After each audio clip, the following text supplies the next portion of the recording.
महोदय, बिहार राज्य के समस्त त्रिस्तरीय जनप्रतिनिधियों द्वारा सरकार के विभिन्न प्रकार की योजनाओं में सराहनीय कार्य निपटाया जाता है। ये पंचायत प्रतिनिधियों अपने कार्यकाल का अधिक से अधिक समय जनता तथा सरकार के सराहनीय योजनाओं के क्रियान्वयन में लगाते हैं। इसके बाद भी जनप्रतिनिधियों के आज तक ब्लॉक अथवा किसी भी त्रिस्तरीय पंचायत प्रखंड में बैठक, जनहित या अन्य किसी योजनाओं के निष्पादन हेतु कोई समुचित जगह नहीं है, जिसके कारण त्रिस्तरीय जनप्रतिनिधियों को फजीहत का सामना करना पड़ता है। अतः त्रिस्तरीय जनप्रतिनिधियों के लिए प्रत्येक प्रखंड कार्यालय में सरकार एवं जनता के कार्य के लिए निष्पादन हेतु बैठने के लिए भवन निर्माण कराने हेतु सरकार से सदन में एक स्पष्ट वक्तव्य की मांग करता हूं। सभापति महोदय, सरकार के द्वारा सभी पंचायतों में चरणबद्ध रूप से पंचायत सरकार भवन बनाने का निर्णय लिया गया है। इसका उपयोग बहुउद्देशीय होगा। उपयुक्त कार्य के अतिरिक्त बाढ़ और आपदा में भी इसका उपयोग किया जा सकेगा। पंचायत सरकार की भवन 2 मंजिला है। कुल क्षेत्रफल 5920 वर्ग फीट का है। भवन में पंचायतों के प्रतिनिधि एवं पंचायत स्तर के कर्मियों के स्थान, ग्राम कचहरी के न्यायालय कक्ष, अभिलेखों के संरक्षण के लिए स्थान, स्टोर, पंचायत स्टैंडिंग कमेटी की बैठक के लिए हॉल, नागरिकों के लिए स्वागत कक्ष, महत्वपूर्ण कर्मियों के लिए आवासीय खंड, कंप्यूटराइजेशन सेवा प्रदान करने के लिए सेवा केंद्र, स्टोर, पैंट्री एवं शौचालय का प्रावधान किया गया है। वित्तीय वर्ष 2012-13 से लेकर वर्ष 2013-14 तक 1435 और वित्तीय वर्ष 18-19 में 1435 पंचायत सरकार भवन बनाने का प्रस्ताव स्वीकृत है।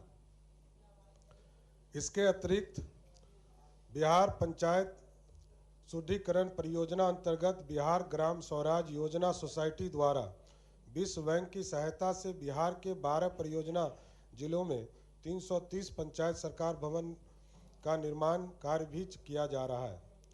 वित्तीय वर्ष 2012-13 से लेकर 2013-14 तक स्वीकृत 1435 पंचायत सरकार भवन में से 1172 पंचायत सरकार भवन का निर्माण कार्य चल रहा है। शेष 263 निर्माणाधीन है।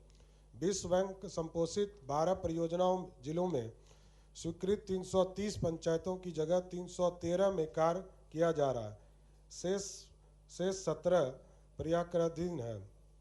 अब तक कुल 3183 पंचायतों में पंचायत सरकार भवन का निर्माण कार्य चल रहा है और जिसमें से पंचायती राज विभाग का 1128 और बिहार ग्राम स्वराज योजना सोसाइटी का 260 तथा ग्राम पंचायत स्तर पर 5 पंचायत सरकार भवन का निर्माण कार्य पूर्ण हो चुका है। अब तक कुल 1393 पंचायत सरकार भवन का निर्माण कार्य पूरा हो चुका है। प्रखंड मुख्यालय में पंचायत समिति के प्रमुख, उप प्रमुख के लिए कक्ष की व्यवस्था है तथा सभा कक्ष भी सभी प्रखंडों में उपलब्ध है। साथ ही अलग से जनप्रतिनिधियों के बैठने हेतु किसी प्रकार का भवन बनाने का फिलहाल विभाग के स्तर पर कोई प्रस्ताव नहीं है। माननीय मंत्री जी ने जो विभाग ने उत्तर दिया, इसमें विस्तार से उन्होंने पंचायत सरकार भवन की बात की है। वह अलग योजना है, वो चल रहा है, पंचायत में बनेगा और उसका जो लाभ पंचायत के प्रतिनिधि और जनता को होगा वह एक अलग विषय है। लेकिन जो यह ध्यानाकर्षण का जो मूल भावना है, वह मूल भावना है प्रखंड स्तर पर। अंत में है कि यथा त्रिस्तरीय जनप्रतिनिधियों के लिए प्रत्येक प्रखंड कार्यालय में बैठने की जगह, तो प्रखंड कार्यालय में जो माननीय मंत्री ने अपना उत्तर दिया उसमें कहा कि प्रखंड के प्रमुख को अलग से कार्यालय है या कोई सभा भवन है, तो यह वस्तु स्थिति यह है कि ऐसा है नहीं। जो 500 कुछ प्रखंड हैं पूरे राज्य में, वहाँ प्रमुख को बैठने की व्यवस्था ठीक से नहीं है, सभा कक्ष अलग से नहीं है, और अगर है भी वह जहाँ, तो वह उसका उपयोग पंचायत समिति के बैठक में केवल किया जाता है।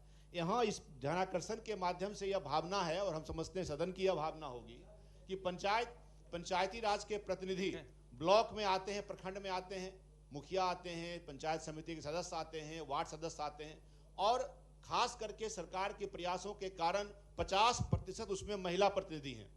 और जब वो ब्लॉक में काम कराने के लिए जनता का जब आते हैं और वहां जब उनको पदाधिकारियों के लिए इंतजार करना पड़ता है, तो आप सोच सकते हैं उनको बैठने के लिए कोई जगह नहीं है।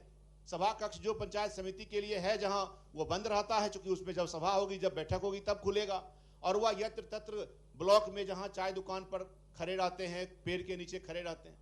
हालात तब खराब हो जाता है महोदय जब उसमें जो महिला प्रतिनिधि हैं, शौचालय की व्यवस्था नहीं है। अब जो शौचालय है वहां वो बीडीओ साहब ताला मार के रखे हुए हैं, और वहां महिला हमारी माननीय मुखिया आती हैं, जिला परिषद सदस्य आती हैं, वार्ड सदस्य जो बड़ी संख्या में महिला हैं, जब वो वहां उनको इंतजार करना पड़ता है तो एक तो बैठने के लिए नहीं, मूलभूत सुविधा जो है जन सुविधा के रूप में आप कहते हैं शौचालय, पीने के लिए पानी, ये तमाम चीज नहीं है।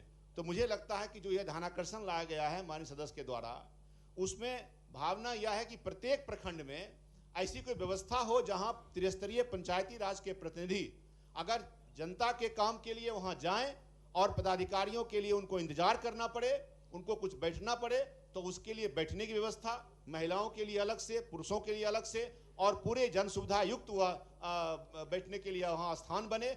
ऐसी कोई योजना सरकार के पास है तो उसको करना चाहती है कि नहीं? जी, प्रश्नकर्ता भी कोई प्रश्न पूछना चाहते हैं या यही प्रश्न है जो महोदय करेंगे? इधर भी बहुत सारे माननीय प्रतिनिधि हैं। माननीय महोदय, ये तो अच्छा है कि आज शिक्षा विभाग का मामला नहीं है, नहीं तो बड़ा अच्छा होता कि हुजूर आसन पर थे, सब शिक्षा विभाग आज हुजूर पास हो जाता। महोदय, जो मानसिकता है पदाधिकारी का, उसके बारे में मैं बताना चाहता हूं। जो त्रिस्तरीय पंचायती राज के अंतिम पायदान का जनप्रतिनिधि वार्ड मेंबर है, जब वो बीडीओ सीओ के कार्यालय में जाते हैं तो प्रखंड के जो पदाधिकारी होते हैं, जो कर्मचारी होते हैं, उनको बहुत ही हीन भावना से देखते हैं।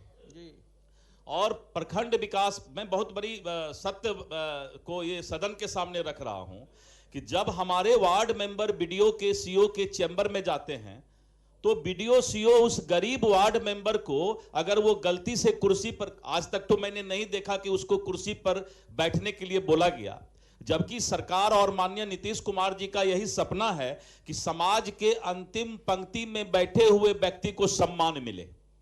और जब माननीय मुख्यमंत्री जी का यह सपना है और वहीं पर जिस तरीके से प्रखंड में जो पदाधिकारी हैं, वार्ड मेंबर जो बेचारा अंतिम पायदान का सबसे अंतिम जनप्रतिनिधि हमारे पंचायती राज प्रतिनिधियों के बीच है, जब वो जाते हैं तो वो उनको हे दृष्टि से देखते हैं, उनको डांट करके बाहर कर देते हैं, उनको कुर्सी पर बैठने का मौका नहीं देते हैं।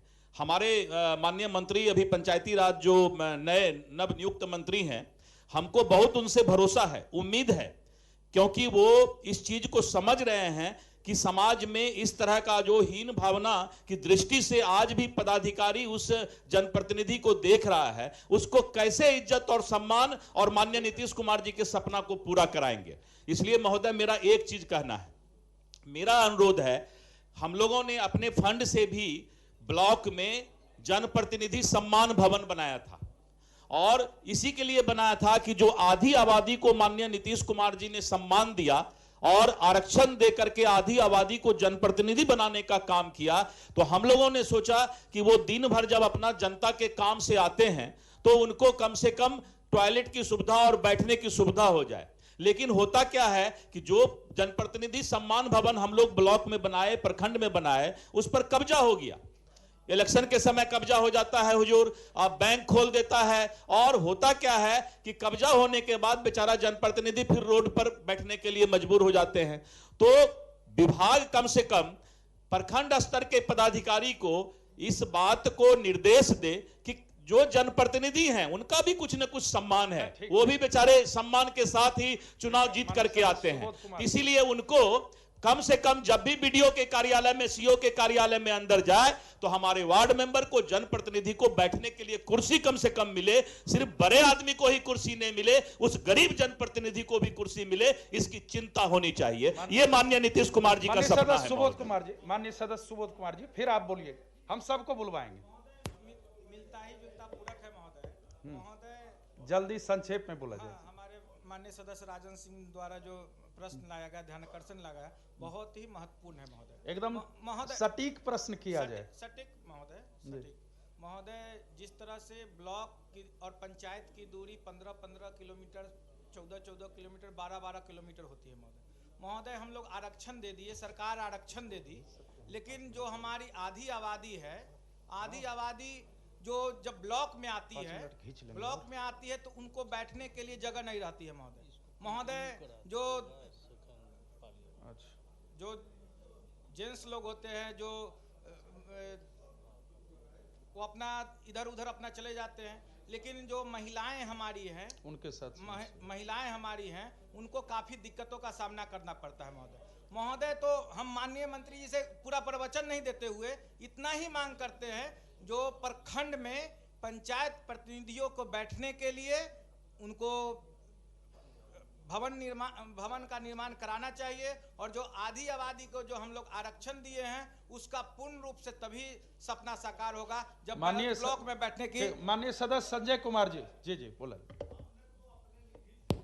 10 ब्लॉक भी बेगूसराय में 13 ब्लॉक में बनाए और माननीय सदस्य ने बनाए हैं, लेकिन वहां प्रशासन के द्वारा, प्रखंड के द्वारा सभी अतिक्रमण है। और मैं जिस दिन उद्घाटन करने गया तो 12 कुर्सी, एक टेबल अपने पैसे से लेकर उसको बैठने के लिए हम व्यवस्था किए, अपने निधि से दिए उसको आप लोग अलग सक्षम भी से, हैं। और वो अतिक्रमण हो गया और सारा कुर्सी उपयोग प्रशासन कर रहा। हमारा जो जनप्रतिनिधि है वो बाहर में चाय दुकान पर बैठती है, महिलाओं के लिए काफी कठिनाई, जबकि आधा आबादी मैंने 50% महिलाओं को आरक्षण है महोदय। इसलिए इसको खाली कराया जाए। और वो जो है सो जनप्रतिनिधि को हम 3 चाबी दिए थे, एक प्रमुख को दिए थे, एक वार्ड अध्यक्ष को दिए थे और एक मुखिया संघ के अध्यक्ष को हम दिए थे। हम अपना ताला और चाबी लगा सब दे दिए थे, लेकिन उससे अतिक्रमण कर लिया गया महोदय, और ताला खुल गया।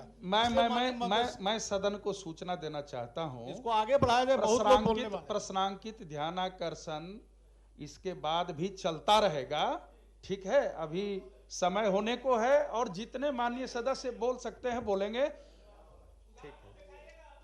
अब सदन की कार्रवाई